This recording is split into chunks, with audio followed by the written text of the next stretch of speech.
जम्मू कश्मीर और झारखंड में विधानसभा चुनाव खत्म होने के साथ ही चुनावी नतीजों को लेकर कयास लगाए जाने का सिलसिला शुरू हो गया था। चुनाव के बाद आए समाचार चैनलों के एग्जिट पोल की अगर माने तो दोनों ही राज्यों में भाजपा को बढ़त मिलने के आसार दिखाई दे रहे हैं। अधिकांश एग्जिट पोल जहां जम्मू कश्मीर में भाजपा की स्थिति को बेहतर होता दिखा रहे हैं, वहीं झारखंड में भाजपा को बहुमत मिलने की बात कही जा रही है।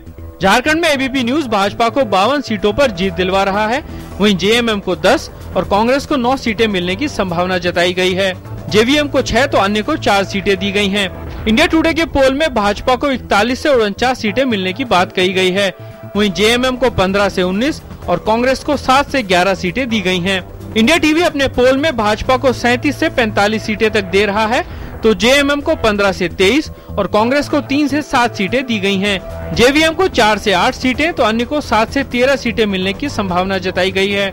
टुडे चाणक्य ने भाजपा को सबसे ज्यादा सीटें देते हुए 61 सीटें मिलने की संभावना जताई है, वहीं जेएमएम को 12, कांग्रेस को 4, जेवीएम और निर्दलियों को 2-2 सीटें दी गई हैं।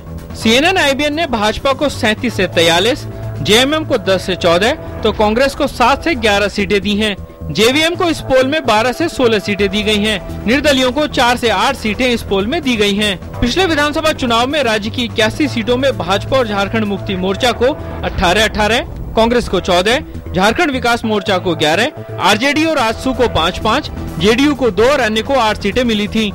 अगर जम्मू कश्मीर की बात करें तो सभी ने भाजपा को बढ़त दिखाते हुए राज्य में त्रिशंकु विधानसभा बनने की संभावना जताई है। हालांकि सभी एग्जिट पोल में पीडीपी सबसे बड़े दल के रूप में उभरती दिखाई दे रही है।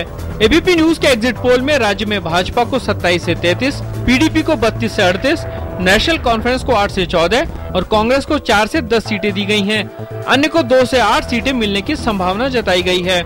CNN IBN ने अपने पोल में भाजपा को 16 से 22 सीटें दी हैं। इसने पीडीपी को 36 से 41 सीटों के साथ पहले स्थान पर रखा है। नेशनल कॉन्फ्रेंस को 9 से 13 तो कांग्रेस को भी 9 से 13 ही सीटें दी गई हैं। अन्य को 6 से 10 सीटें इस पोल में दी गई हैं।